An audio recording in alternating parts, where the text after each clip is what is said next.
که این برنامه رو تقدیم کنم به یک هواداری که به تازگی ما از دستش دادیم و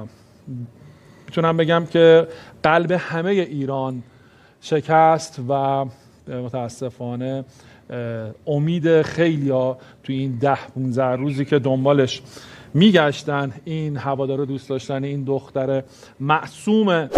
پرسپولیسی الهه حسین نژاد رو تسلیت میگم به خانواده محترمش که امروز هم آقای درویش و حسین کنانی و عوامل باشگاه هم منزلشون بودن. خیلی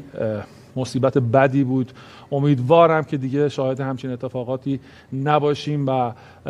واقعا خواستار این هستیم که با اون فرد نمیدونم در موردش چی میشه گفت، بگیم حیوان به حیوانات توهین کردیم، اصلا کلمه‌ای براش به نظر من ساخته نشده. امیدوارم که اشد مجازات رو دستگاه قضایی در این مورد برای این فرد انجام بدن که